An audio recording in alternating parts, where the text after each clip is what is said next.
Okay, well, it is 4 minutes past the hour. It looks like we have a good crowd here, so we're going to go ahead and get started. Welcome, everyone. My name is John Adkins. I'm an Executive Vice President here at ISSA, and I'll be the moderator for today's session on LEED for Existing Buildings update, especially as we look ahead to the second public comment period for LEED version 5. So as we get into the presentation for today, our goal is fairly simple, right? We want to continue to advocate for the value of our industry and leveraging our broad membership base to really activate our voices and make sure that the USGBC and others really understand the key issue here and really appreciating cleaning. We want to continue to help USGBC improve the LEED rating system, all with the guise of creating healthier buildings and reduce environmental impacts. And then, of course, there's a ton of detail about this, and that's really what we'll dig into today with our presenters, talking through how these changes are going to ultimately lead to the continual improvement of the LEED rating system for green buildings. And so during the first public comment period, for version 5, which closed in May, this industry really got out there and made its voice heard. We had hundreds of comments from across the facility solutions and cleaning industry. And the good news is the USGBC listened to us. In fact, they implemented several key measures that really emphasize and recognize cleaning, including reinstituting key prerequisites and adding more points for cleaning, which our presenters are going to outline today. So I really want to applaud you all for your efforts in making a meaningful difference for our industry here. And while we likely got what we're going to get, the work in the process isn't over yet. So with that in mind, we're going to dive into the day's agenda. We want to do a quick refresher on who the USGBC is and what LEED is all about. We'll talk about the results from the first public comment period, which I mentioned closed in May. Talk about the second public comment period, which is going to close here at the end of October. We're going to talk about how to comment and how to make your voice heard in this last go round of comments. And then we'll take some questions and answers for our presenters at the very end. So if you have questions throughout the presentation, please use the chat function there at the top of your screen in Zoom, and I will help facilitate those throughout the session. So with that, I'd like to introduce today's speakers, both of which are from the Ashkin Group. We have Steve Ashkin, who's the founder and president, and Brian Johnson, who's the director of sustainability practice. And together, these gentlemen have more than 70 years of collective experience with LEED and other certification systems and have a wealth of knowledge that they're going to share with us today. In fact, Steve is a member of the LEED EB committee and has a unique perspective to share there as well. So Steve, please take it away. Thank you, John. And well, before I thank everyone else for being on, and for those of you who will listen to the recording, John, again, let me express my thanks to ISSA for supporting these efforts. It really does require us collectively as an industry to have our voices heard, and we couldn't do this without you. So thank you very much, John. So I want to do just a quick introduction, a reminder for many of you about who the USGBC is and LEED, so you understand why this is an important opportunity. I know this is, common for many of you, but for those who have not heard it, let me explain that the U.S. Green Building Council is not a government agency, regardless of the name. It is, in fact, a membership organization, and I know that many ISSA members are actually members of the USGBC. It was founded back in 1993, so it's been around for a long time. And I'm actually proud to say that I was there at the beginning and also had a chance to serve on their national board of directors. And candidly, I think USGBC is awesome. It's been amazing to see what they've accomplished as a nonprofit in the last 30 years. Just absolutely phenomenal. Currently, they have 58 local chapters or communities, and I hope many of you are involved and actually participate in their events and maybe even serve on their boards and committees.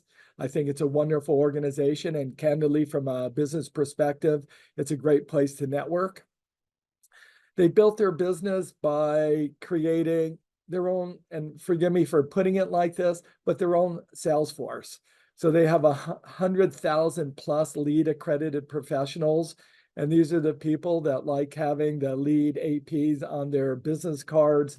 to differentiate themselves in the marketplace. And these are the people out there that are promoting the rating system. And I mentioned this because LEED continues to grow, and these are the people that are helping to grow it. So again, to reinforce the fact of how influential this organization is. It does in fact have a global impact, and every year they have their own annual convention, which is next month, the week before the ISSA convention in Philadelphia. And if any of you are going to be there, let me know. I would enjoy getting together with you. Next slide, please, John. So LEED. First thing that you need to understand is that it's a rating system. It's a rating system, and in many respects, this is how the USGBC pays its employees, keeps the lights on. People have to pay to participate in getting their building certified.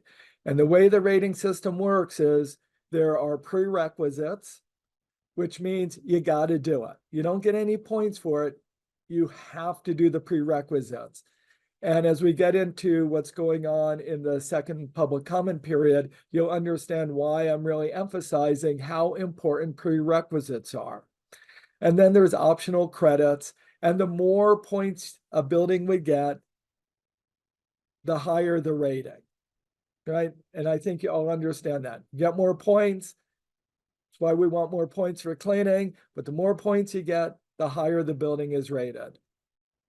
It is reviewed once every 5 years. That's why we're really pushing hard to get us to comment at this period, at this point. Again, it is substantial. The LEED rating system is substantial. There's over 100,000 institutional commercial buildings around the globe that have been certified. There's also, especially for you residential cleaners, there's over 500,000 homes that have been certified. So your understanding of LEED could help you, whether you're providing services or products to commercial buildings or to homes. And also, what people estimate is actually 3 to 5 times more buildings are actually following the rating system than have been certified. So for example, if you think about a school or university campus or a healthcare campus, they may have 1 or 2 buildings certified, but they'll follow the green cleaning requirements across their entire campus.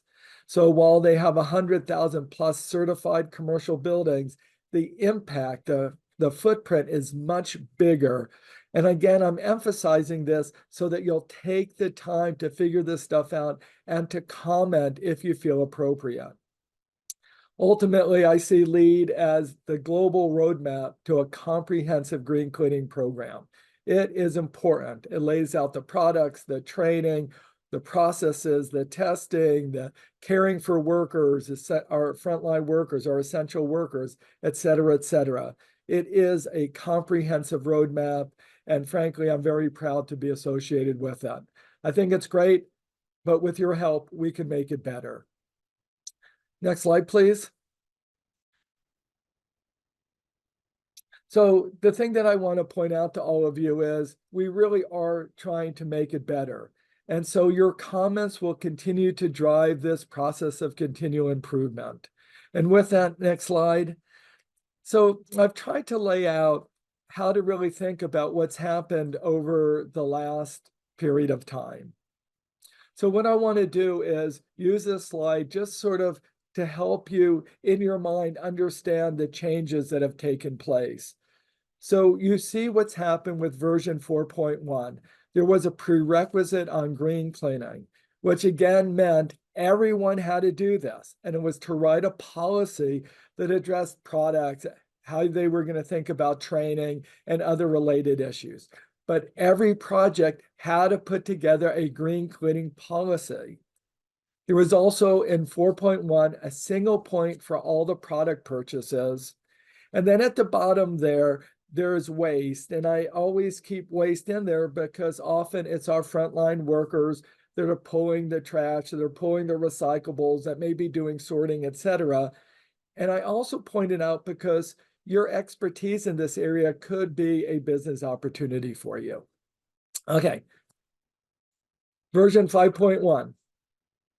So here's what happened earlier this year.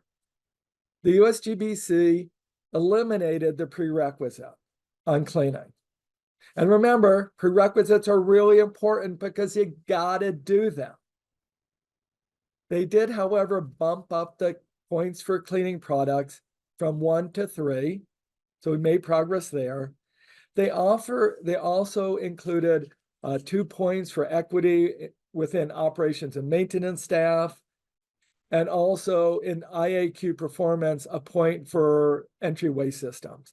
And in a few minutes, I'll go through all of this in detail, so don't worry, but I just wanted you to get context of how this has changed. And then you see the waste remained at 8 points.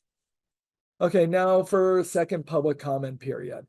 So as John pointed out, based on all of your efforts, all of our efforts to submit hundreds of comments to the USGBC, to have the leadership from ISSA and BSCAI and the Cleaning Coalition of America and IICRC and IFMA all got together, and others, to really meet directly with USGBC staff.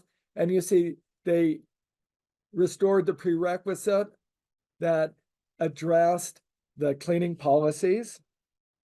They've also put in a new prerequisite on human impact assessment, which is specific to addressing the challenges with our frontline workers. They did, however, reduce the number of points for cleaning products from 3 to 2. However, they pulled out training. So as it just, in addition to it just being in the prerequisite, you have to have a policy and identify what you're going to do. Now, if you document what you've done on safety and other related training, you can get 2 points for that. There's another point for facility stewardship. And then an extra point can be earned through innovations. And again, I will go through all of this in detail in just a minute. And then you see they bumped up waste performance from 8 to 13 points. So you can see that some of the things that we accomplished after the first public comment period have been substantial. The prerequisite's really important. They gave us some more points. But this discussion today is to really stimulate your thinking about whether or not this is sufficient to really promote the value of cleaning, to recognize how important it is for a building to accomplish its task, right? We don't have buildings that are like museums or mausoleums that nobody goes into. Buildings are there to promote well-being, to promote performance, to promote health, to promote learning. So we know how important cleaning is. So part of our task today is to really think about, do we want to continue to push them to better recognize the importance and value of cleaning? And again, we'll go through all this, but this is where we are. And for you to really think about the comments you want to make. And as John pointed out, a lot of this is really about the details. So we may just want to be able to tell them in the reference guide, here are the training programs. Here are the details of how to address these things. Because understand, the people at the USGBC are experts in a lot of things, especially of putting together a building rating system, but they lack the detailed technical expertise on all the things specific to cleaning. So with that, this is how it's moved and where we are.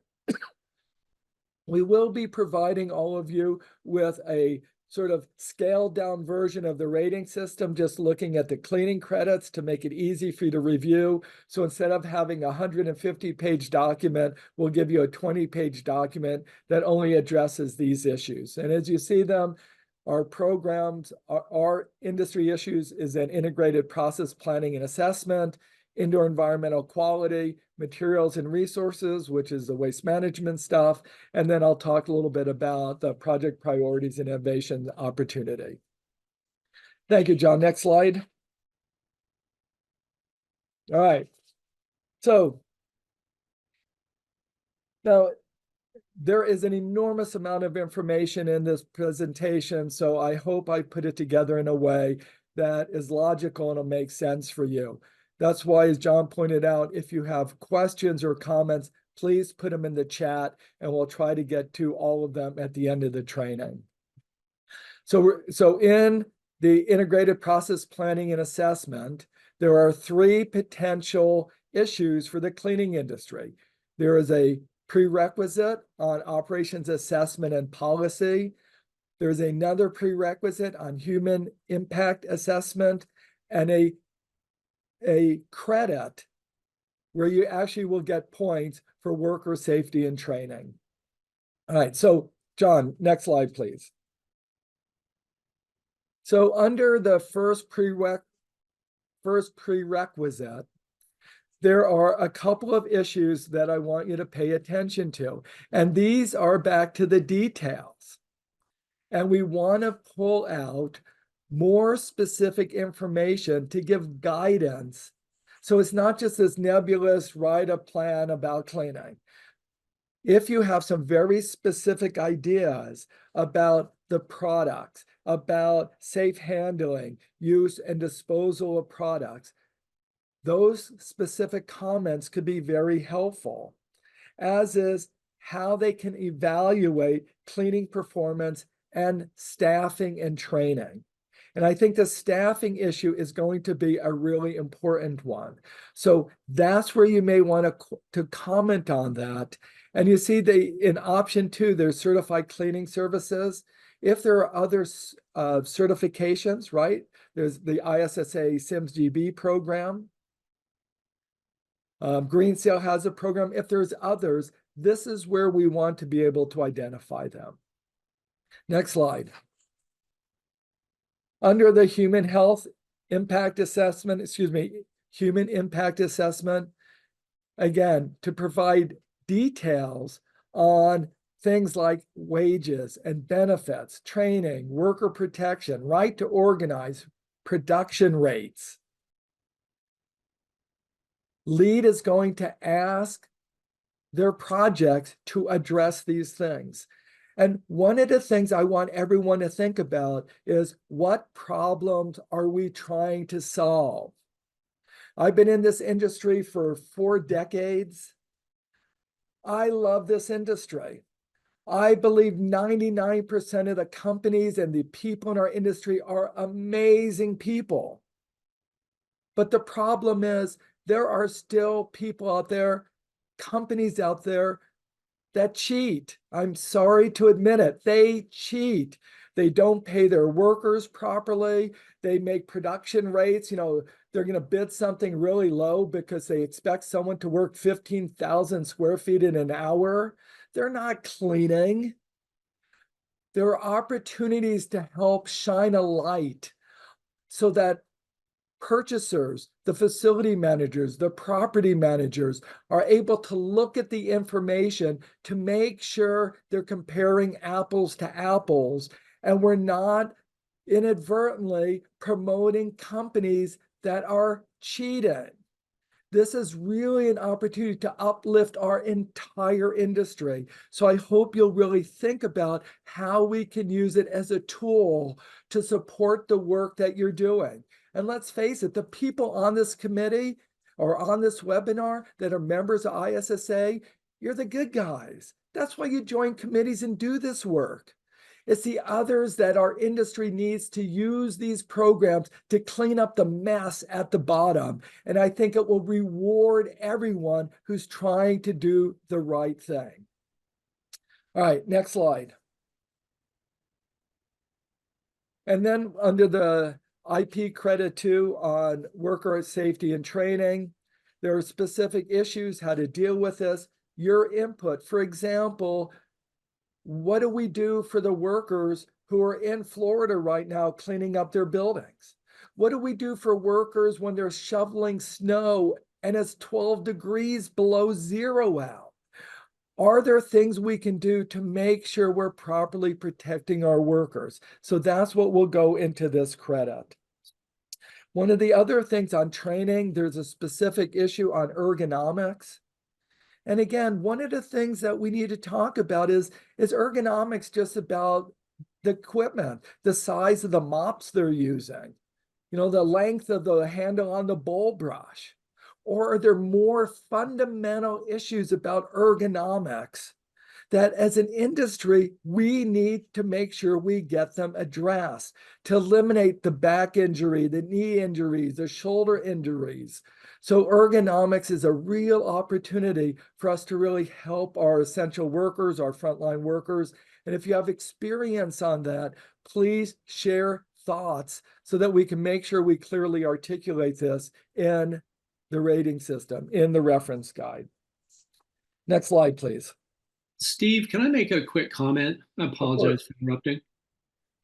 For Steve is referencing the reference guide, and just to be absolutely clear, that is the how-to guide that USGBC develops to support the LEED prerequisites and credits. So it's sort of a how-to guide that gives additional detail, and we talk about how important the detail is. The reference guide is perhaps one of the best opportunities we have to improve now the whole LEED system as it applies to our industry. So that's what that guide is. It is an actual document. Thank you, Brian. I appreciate you further clarifying that. So now we're moving to this section on indoor environmental quality. You see there's really 3 points here. The first one is EQ Credit 4, facility stewardship performance. And they have a couple of paths. One is the APA, custodial assessment, and forgive me that the name doesn't, the cleaning appearance audit, all right? But in any event, the APA audit that we use, that is a subjective review of cleanliness in the building. And then next slide. And then there's a second path that really talks about using ATP devices. John, do you want to advance the slide, please? Go back up one. There you go. And then there's a second one using ATP to actually audit, to objectively audit and measure cleaning performance following the ISSA's clean standard.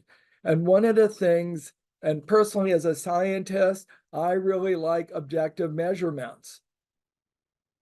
And I think candidly in the year 2024, some science would be good. Let's stop just saying, no, I can't see it, it looks clean, because the things we cannot see are what hurts our health. So if you have comments and thoughts about how we're going to measure performance, please share it. And one of the things about the ATP testing is how frequently we should ask the buildings to actually measure cleaning performance. If you only do it once a year, is that really meaningful? How frequently do we need to do this? And please don't get me wrong, but the buildings, our customers should pay us to do it, right? This is not a freebie. We need to do this. We need to make sure the cleaning is done well. It's no longer just task and frequency, whether something needed to be cleaned or not, but the task that we had to do it every day. How do we really measure cleaning performance to make sure we're protecting people's health? All right, next slide. And then there is the green cleaning credit, which is really focused on product purchases. And there's 2 parts to it. The first is a certified service. So we have SIMS-GB, GS42. If there's any references or information we want to include in the reference guide, please share that. Next slide, John. And then there is a second one that just simply looks at the products itself, where you're going to document it as we have historically in LEED. And please take a look at that if you think we need to include more points for it. But importantly, look at the requirements for the products. For example, we've increased the percentage of post-consumer recycled content to 40%. So the USGBC wants to push the market a little bit, because these days everyone offers a product that has 30% post-consumer recycled content. So they're trying to reward the innovators and the leaders. They've also included new requirements for disinfectants using US EPA's Design for the Environment program. And to think if there's any other innovations that have taken place over the last 5-10 years that you think should be included in LEED. So you can share all those comments and they would all be helpful. Next slide, please. In the next section, we're going to look at materials and resources, which is basically waste. Next slide, please.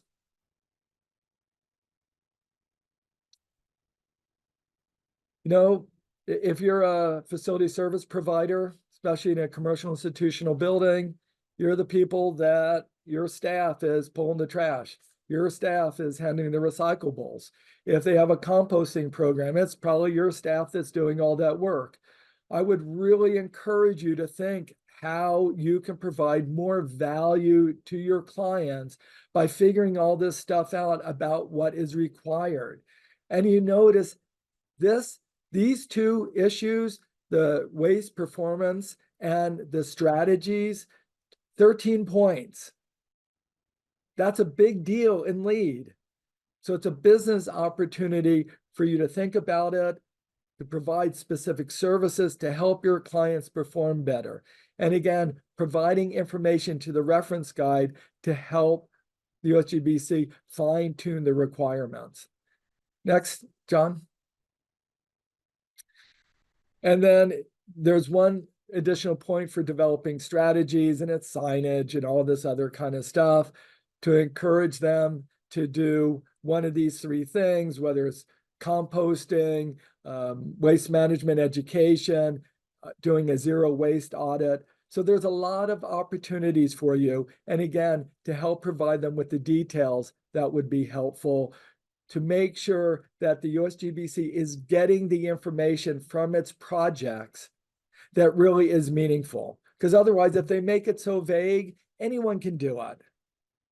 Let's make sure that we can help them. And just so you know, and Brian, I don't mean to embarrass you. Brian and I have worked together for a long time, but before starting back to work for me at the Ashkin Group, he was deputy director at the California EPA, where he ran the Department of Toxic Substances Controls, which is all the waste and recycling and all this stuff. So we bring an enormous amount of expertise if you want some help putting these programs together. Next slide. And finally, they have another point in what's called project priorities and innovation. And in it, they have a list of 10 different things that you can pick one of. And in there is some opportunities relative to green training for contractors, trades, operators, service workers. There's another pilot credit on cleaning and disinfecting your space, which is what we wrote during COVID. And there's also another pilot credit on social equity within the operations and maintenance staff. And what I'm saying is, look at the project priorities and innovation. There may be something that might be of value for you, something that you may want to comment on. If you have training programs, if you have other details that you want to share, this is an opportunity for you to take a look at that. But it is a place, if you help your project teams with the documentation, so you can easily have them earn a point, they will love you, right? Points are valuable to them. You got to help them do this. All right, and with that, next slide. So again, here's where we were. We started with 4.1. There was a prerequisite on the green cleaning policy, 1 point for cleaning, 8 points for waste. And then if we skip over to what's proposed in the second public comment period, you notice we now have 2 prerequisites, which are, again, very valuable because the projects, the buildings have to do it. Even if they got 100 points, 110 points, they achieved every point possible, but didn't do even one prerequisite, they cannot get certified. So they have to do these things. The trick again is we have to make sure the detail is appropriate in these prerequisites so it meets the needs of our industries and can uplift the entire industry. Let's reward the innovators. Let's reward the people who are really trying to do the right thing. Those details are essential. Then you see there's 2 points for worker safety training, the 2 points for green cleaning products, another point for the APA or the ATP testing, and then another point for innovation, and then 13 points for waste performance. So there's a lot of stuff in here, but it really will help us demonstrate the value of our industry, and I think it can help your businesses as well. So with that, thank you. Let's spend a little bit of time talking about how to submit comments, but please do your homework, find your voice, be authentic, and then dive in with purpose. And Julie Foudy is one of the most successful U.S. women's soccer players. But regardless of who she is, these words of wisdom so much resonate with me, and I believe all of you. Let's dive in with purpose. Let's help them lift up our industry and make our buildings better.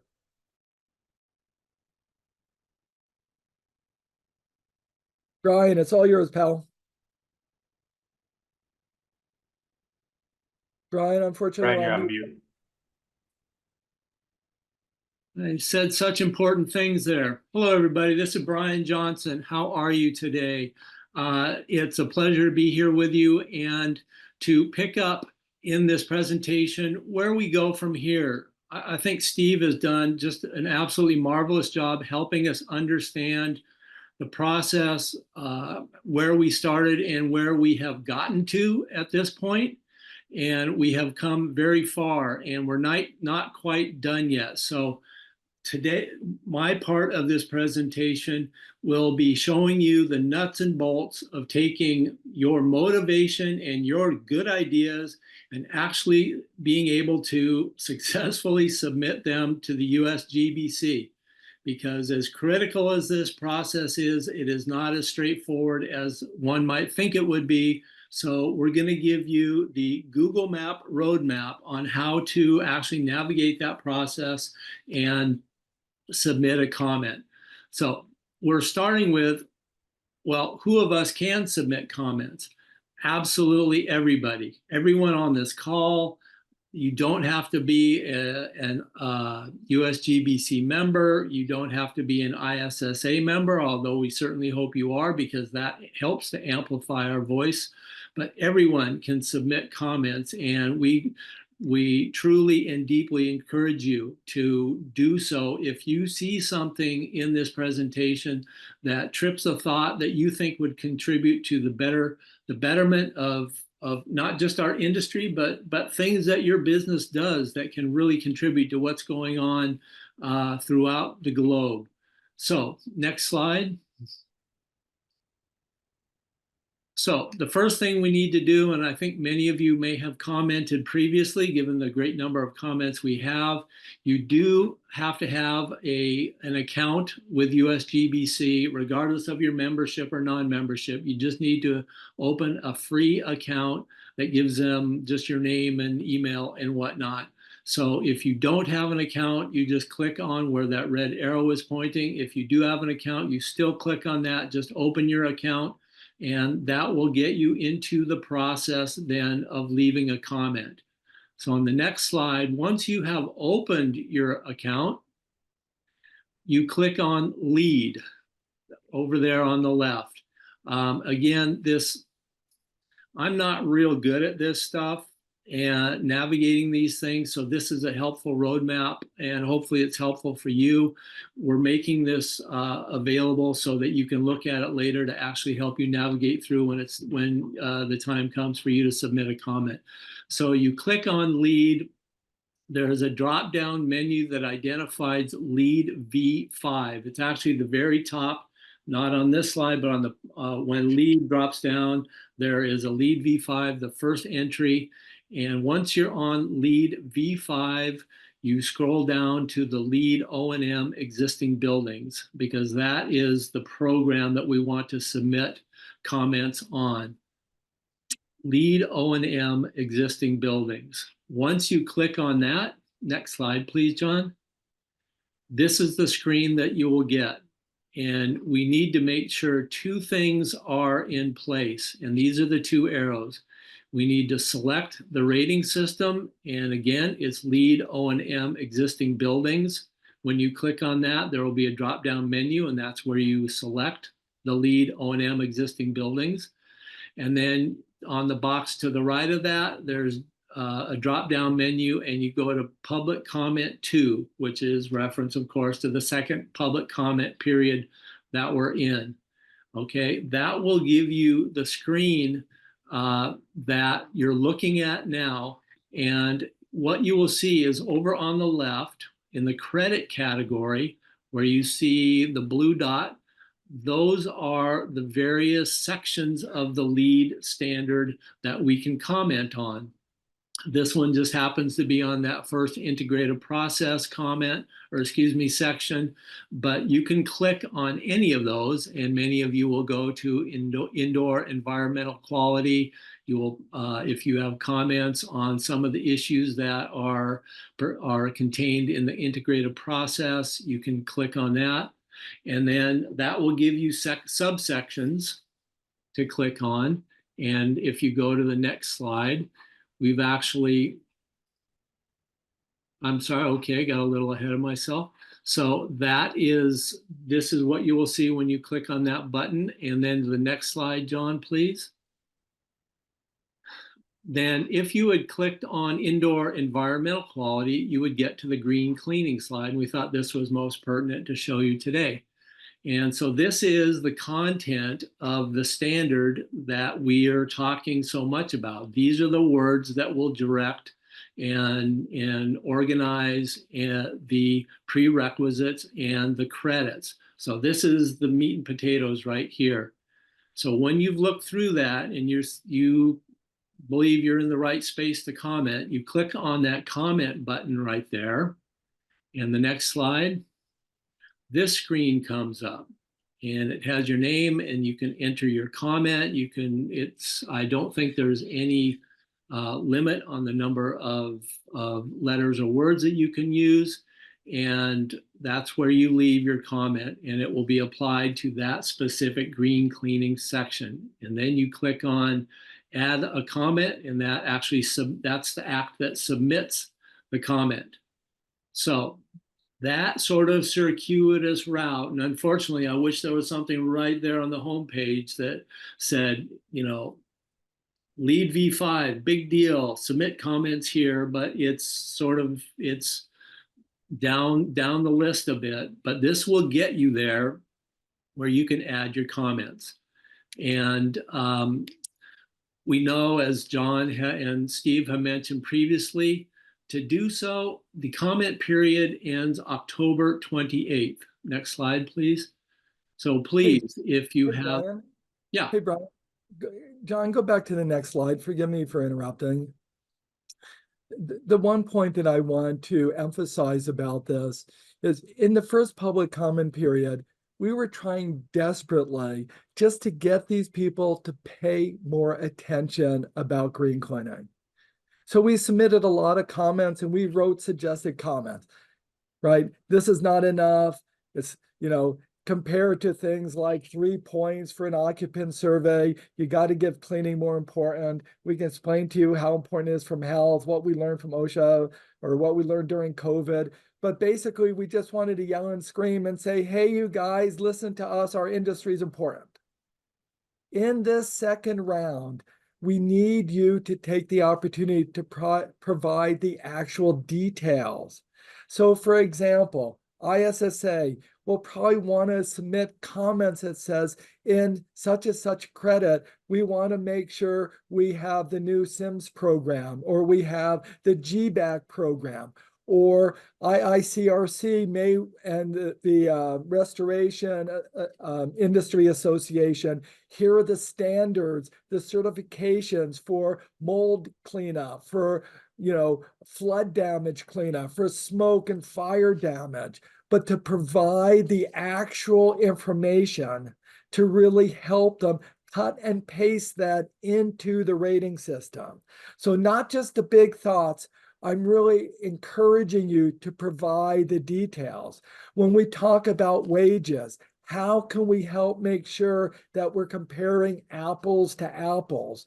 Do we ask them about insurance? Do we ask them about other kind of details to make sure that the project, the building, is really thinking about these issues properly? So it is, again, about the details. And forgive me, Brian, for interrupting you on this, but please take the time. This is your shot. So please take it and do a good job if you have the time. We won't get another shot at this for 5 more years. So please consider providing those details. Thank you, Steve. And if any of you have questions about this or thoughts that you want to bounce off other colleagues, please feel free to do so. Start an email conversation with any of us. This is the big bite.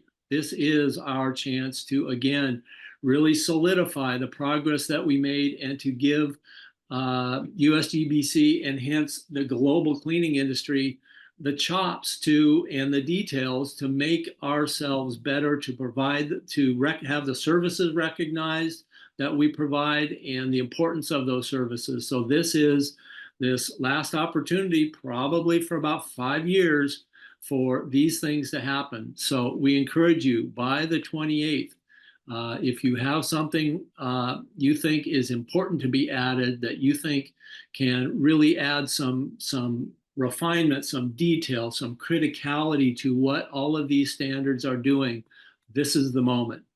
So on that note, I want to thank you all. We have some time left over. We have about 13 minutes for Q&A. Just as a reminder, this presentation will be made available, I think, through ISSA and or YouTube. John, maybe you can clarify. And we're ready to respond to any questions that you might have.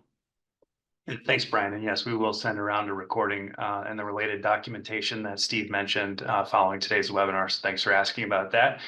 We did receive a few questions, so I'm going to jump right into those. The first question pertains to what percentage of this applies from custodial work opposed to other trades? So, when we talked about wages and training and all that stuff, the focus has been on low wage workers. So it's for custodial, for environmental service workers, for janitors, for maids, for housekeepers, right? In our industry, we call those people by lots of different names, but it's for those workers along with other type of service workers, landscapers, window washers, parking attendants, security guards. It really is to make sure that a building, especially those that are contracting out for services, are taking care of all of those workers. So it's broad. And again, this is why we want the details to make sure that we're properly identifying everyone that this should cover. Thank you, Steve. Next question. I assume there's no limit, but how many entries can one submit in the commenting period? There is no limit.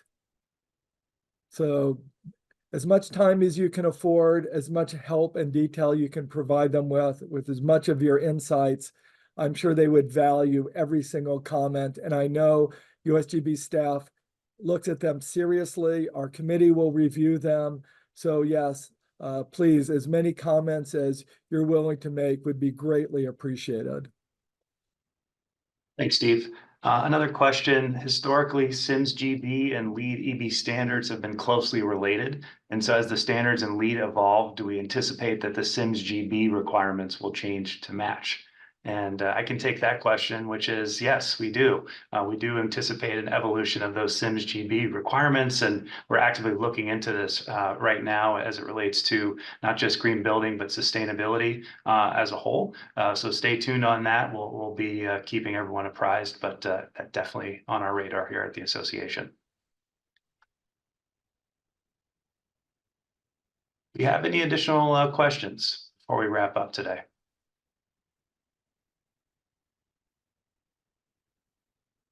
Oh, sorry, I missed this one earlier. There was a question about, let me get back to it real quick, just a moment. Most LEED buildings are commercial, generally in nature. Why do they continue to use the APA audit? The reason that we started with the APA audit a number of years ago was because, first, they recognized that it was important to somehow start paying attention to cleaning performance. And they took the APA audit, what the Association of Physical Plant Administrators, right, which is a program especially for universities. But the reason that they felt comfortable doing that, even though it was designed for universities, is because if you think of a university campus, they have office buildings, they have healthcare facilities, they have recreational facilities, they have residential facilities, they have all kinds of facilities. So because of the diverse nature of a university campus and what they built into the APA audit, that's why they decided to accept it. Candidly, if we knew then what we know now, I probably would have pushed them to do ATP testing right from the beginning to objectively measure cleaning performance. But at this point, we're offering both of those as options because options are healthy. And if you do have some specific comments or thoughts about the APA audit, if you feel strongly one way or the other, you think it's time to move on from it, if you think the scoring is too high or too low, from your experience, please share that information so that the USGBC and the LEED EB committee can make an informed decision about what to do with that. Great. Thanks, Steve. And then just one additional question about the presentation's availability. Yes, we will share that around so you can access it, print it out, do whatever you need to do. So thanks for your interest in that. John, we had an interesting observation from Candido regarding ATP testing that I'd like to address. Please, Brian. Great. There's a couple of comments that were made. One is the question regarding the accuracy of ATP, and indeed, it is not the only and most accurate. Let me say it this way. It is a test that is recognized in the food preparation industry, in pharmaceuticals and healthcare as the best tool that we have for screening level of daily cleaning. So you're absolutely correct. It measures both dead and live ATP cells, but that's okay. It's okay. For the purposes that we use it in the general custodial industry, it is more than accurate enough to give us screening information, to help us support decisions about cleaning performance and whether or not things need to be re-cleaned. So thank you for that. And then there was one other comment that ATP swabs need to be refrigerated. That is correct for some manufacturers. The swabs do need refrigeration. For other manufacturers, and to mind comes Charm Sciences, their swabs do not need refrigeration, can be stored for, I think, 6 to 12 months without losing any of their efficacy without refrigeration. So that should not be a barrier for those who are interested in pursuing that. Thanks for clarifying, Brian. I think we have time for one more question. It just came in. Big comment around the science behind the APA audit. Point of view on that? Good question. I'm really not sure, to tell you the truth. It's something that's been used in the marketplace for years now. The committee that worked on it were incredibly diligent and knowledgeable and certainly well-intended. So, I'm not sure really what you're getting at about the science, but, this is why, Brian and I have been really encouraging ATP testing. ISSA has their clean standard. Perhaps this is really our time to move our industry beyond just subjective measures of cleaning to really look at how we're really performing. I think that data is incredibly meaningful. And as scientists, good information leads to just better decision making. So, yeah, I'm not sure the science, but, if you have some concerns, please express that to the USGBC. If you have data about that, please suggest it again so that we can make a good decision that will really help uplift our industry. So thank you for the question. And please consider commenting on it to the USGBC. So, and if I can add to that, my opinion on that question is that the science behind the APA audits is really, it's more based in process and statistical verification than anything else. It is obviously not based in hygiene science, which is what ATP testing is based in. So it was kind of the best tool that we had applicable to our industry for quite some time. But as Steve mentioned, we have quantitative processes now that I believe sincerely, vastly improve our ability to demonstrate how our contribution to healthy occupants and healthy buildings. And if you don't mind, I do want to make sure everyone appreciates that ATP and APA stuff and this stuff, it's important, but there are many issues in the LEED rating system that are incredibly important to our industry, especially in light of all the new emphasis on sustainability and looking at social equity, looking at training issues, looking at wage issues, looking at products. There are lots of opportunities for you to comment to really help embrace the value of cleaning and to uplift our businesses. If we create a lot of value, we should get paid more. Let's create more value, right? Let's get our customers to really appreciate what it is we do and to reward us appropriately. So please comment extensively, provide those details. And I think we have a real opportunity to continue to build on the progress we've already been making with LEED. And remember, especially those of you international members, to make sure we're properly addressing the issues in your countries as well. So thank you for spending time with us. John, I turn this back over to you. Thanks, Steve. I think we have time for just one more question. I did want to comment on one additional one. So there was a question about alternatives to ATP meters and other ways to measure cleanliness. We have a resource on our website and the GBAC website, gbac.org, which is a validation and auditing guide and toolkit that shares some other methodologies that are used in practice. So I encourage you to go to the site. Unfortunately, I don't have the link handy right now, but that's another good resource for those of you looking at different means of measurement and validation. And then the final question that we have, IAQ has become a visible topic in schools and government. How is it addressed in LEED? So there are actually a lot of points, especially related to indoor air quality. And they put a lot of time and assign a high point value for air quality testing, for using continual testing monitors, for one-time testing, for outdoor testing. I did not include this in this presentation because there's little in there specifically for the cleaning industry. In the indoor environmental quality section, I only addressed the things that I thought were specific to the issues that members of our industry addressed.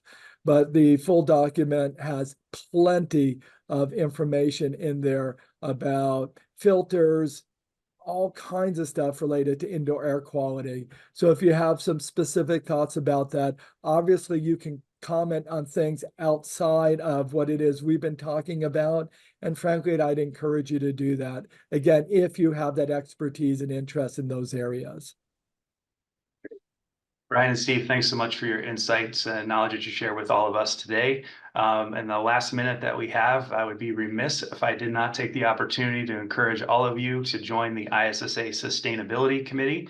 This is a group of more than 200 ISSA members that are really focused on advancing sustainability in the cleaning and facility solutions space. And the way the group works is we have a general committee that meets every month on the second Tuesday at noon Eastern time. And then we also have several folks that are engaged in work groups that are developing education and training, reporting tools, programming at the ISSA Show North America, which is coming up next month, international opportunities, and other marketing and membership initiatives. So really encourage you to join that. I see some familiar names in the attendee list today, so thank you. But if you're not already active and you'd like to be, please scan that QR code that appears on your screen, and we'll send a link out in the follow-up for this webinar as well.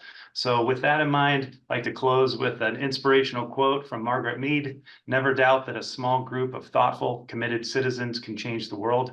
Indeed, it's the only thing that ever has." So thanks so much for your attention and participation today, and really hope that you can help us make a difference with LEED V5 and everything that this industry can do to continue to propel ourselves forward. So thanks so much. Have a great rest of your day.